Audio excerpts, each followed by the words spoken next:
did not live up to expectations, but what do you expect? It was Tennessee and Tampa Bay playing, and I was forced to watch that game, and I couldn't watch my Broncos play. But hey, they play tomorrow, so I'll be able to watch my Broncos for the first time.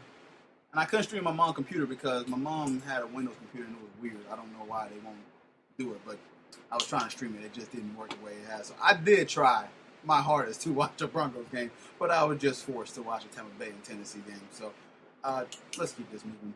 We had a lot of injuries in week 1 too, man. Pounding up, you got Des Bryant, broken foot. What was it, Jones fracture? Mm-hmm. Same thing Kevin Durant had.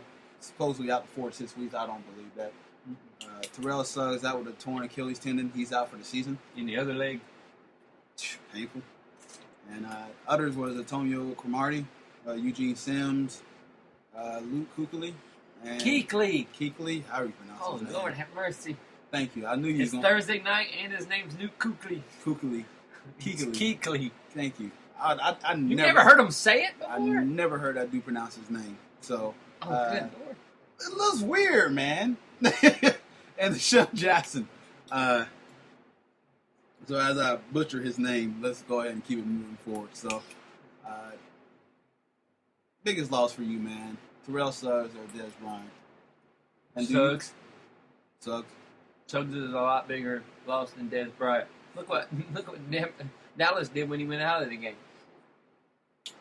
Yeah, came back and won, right? Mm-hmm. You get everybody else involved when Des goes out of the game instead of trying to force feed one guy. Force feeding one guy has its benefits, but it also has its weakness because everybody else just stands around and watches. When that guy's gone, the ball gets distributed to everyone. Everyone was benefiting when Dez went out, and you could see their offense was more efficient and was moving the ball quick. I'm not saying the loss of Dez is a bad thing, but their quarterback's good, so you can make up for it when your quarterback's good. Quarterback's good. Their offensive line is pretty good, and their 3 running backs actually look pretty good. Yeah, so Dunbar coming out in the backfield catching the ball was retarded.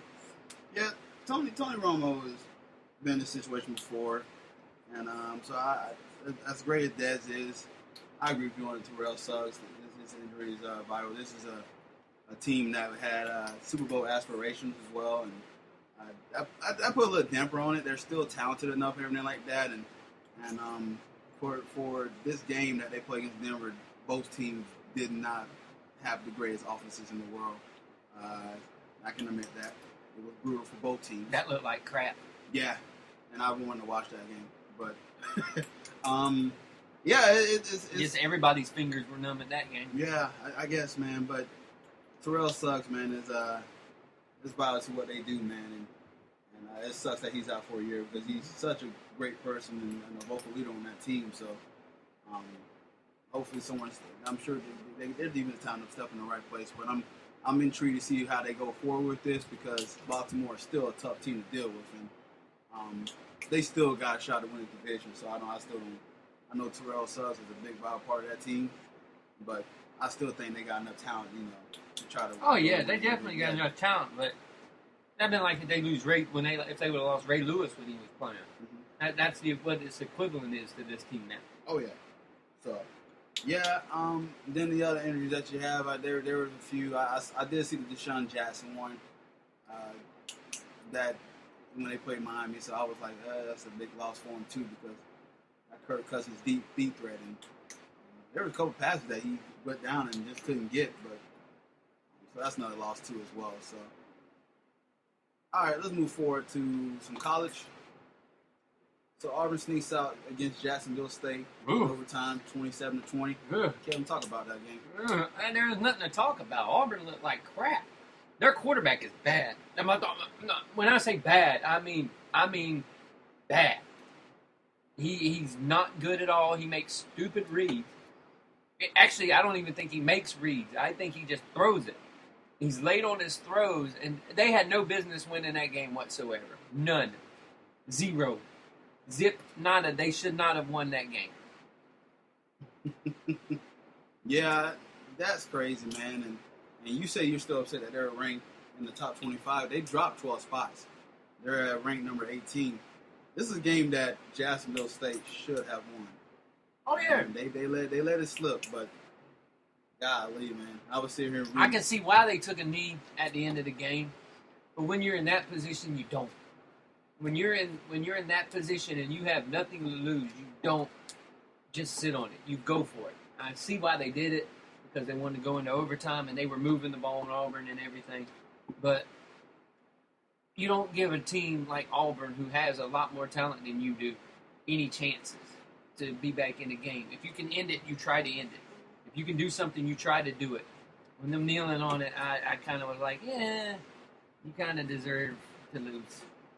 Yeah, no, I saw they dropped down to 18, so that's a big drop. But I'm looking at this here, and I'm thinking that they just blew it as well too, man. So another one. Let's move on forward here with just quick hits. You got Notre Dame wins, but they loses their quarterback Malik Zaire, fractured ankle for the year. They keep losing people, and that injury was very gruesome.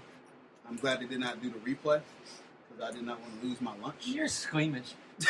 Very. So I'm the one that shows you the video. Like, look. Yeah, I hate that. So Deshaun Kaiser is going to be their quarterback going forward, and that game was a nail biter too against Virginia. So that was a good game. I mean, I know they lost their quarterback. That poor Virginia guy, the Virginia fan, just falling over the wall. And then making memes about it and everything like that. Like somebody shot him in the back. Yeah, Notre Dame. They also, there was a team that they was talking about that had college playoff that they could have had a shot in there too. But now with this injuries loss, derail you quicker than anything will, especially when it's to key members of your team. And if I'm not mistaken, this is the second guy on Notre Dame to go down in 2 weeks. Yeah. That was a key member of their team. So. All right, and then Jim Harbaugh get his first home win, 35-7 versus Oregon State. Good for him. Would have been a lot better if the other guy was on. Yeah, Steve could have talked more about that. I did watch that game too. Devion Smith, that guy was just running over anybody and everybody. Not quick. He's not the quickest, but yeah, he's definitely one of those power backs that if he gets his feet going. I mean, I want to put an NFL prospect on, but if I'm going to think of an NFL prospect, I'm thinking Brandon Jacobs. Very solid size. Just big and just running over people and just, like a tow truck. It's like a semi-truck. You just get your speed up and you just try to get your speed up, but he was just bowling over people. So, nonetheless, it was impressive. They had a strong second half. The first half, it was pretty close, and Oregon State was up a bit. But props to them, and props to Jim Harbaugh, and I know they're still trying to turn that program around. So, Steve was here. I'll elaborate more on that, but the old man had to go to bed. But he's not, so we're not going to elaborate. Yeah, so Michigan State holds off Oregon 31-28. That was the game of the week. It was a good game too. So, I didn't get to catch much of it, but I caught the beginning of it and everything like that. So when I had checked the phone and see how close it was, because I was watching the fight, but I did see that. You was watching that shit instead of a football game? The guy that I know I grew up with, so I know Andre Berto. We went to middle school together, so. It still don't matter. You watch the Hug Fest instead of a football game.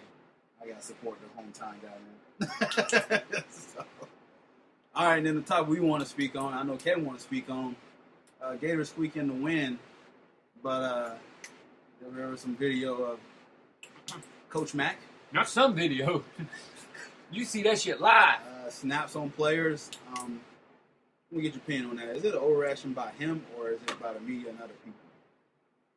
The wussification of America as what made this a big deal. That and the fact that it was an old football player's son is what turned this into a bigger deal than it would have been.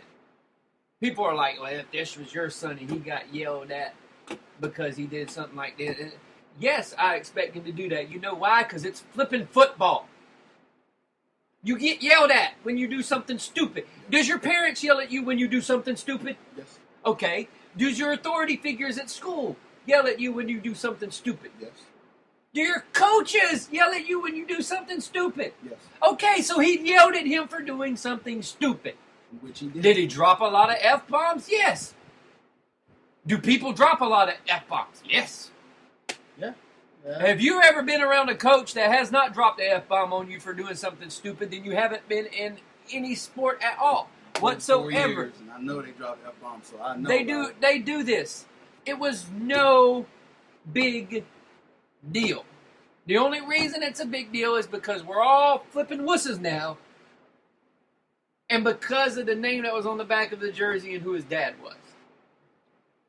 I think that is the reason that it is such a big deal, is because it was Fred Taylor's kid. What do you thought about Fred Taylor's response? Fred's going to say whatever he's going to want to say because that's his son.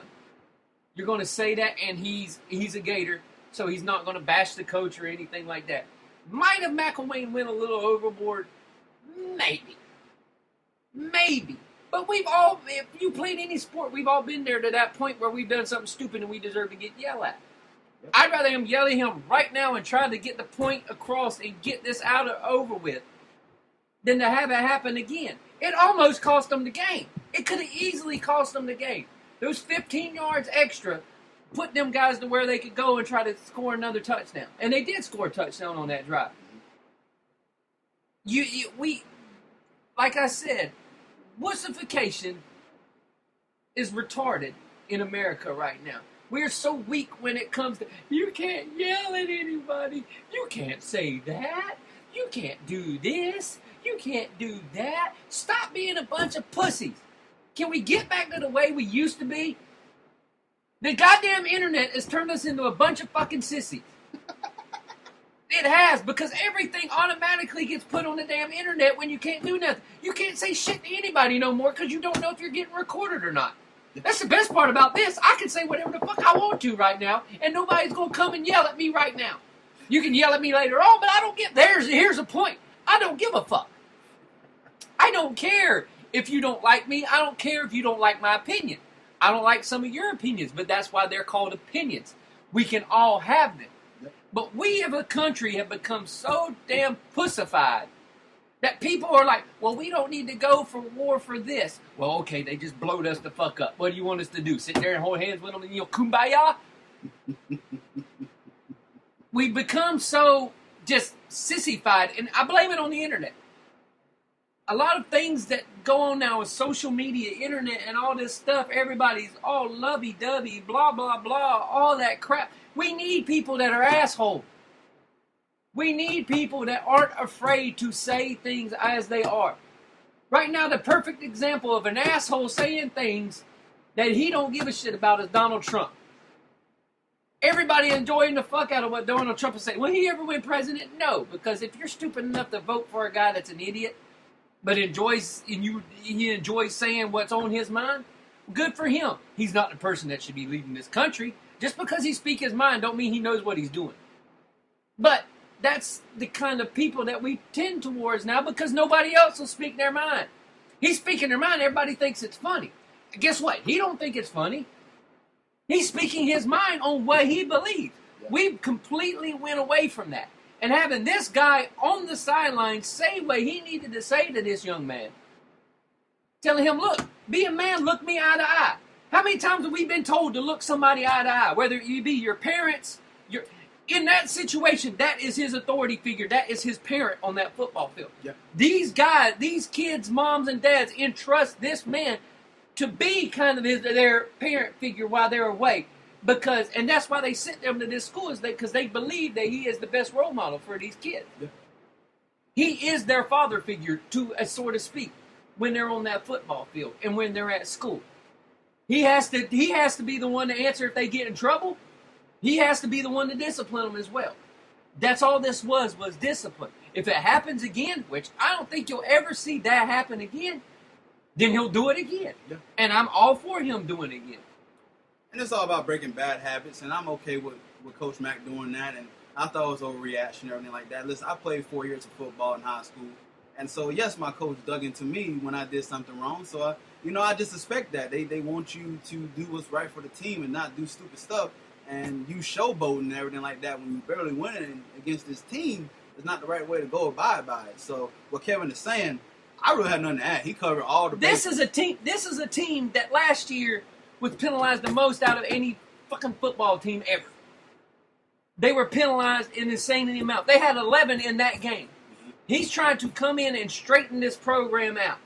Can't do this against Kentucky. He's trying to come in and straighten this program out. If he's got to get in every one of them's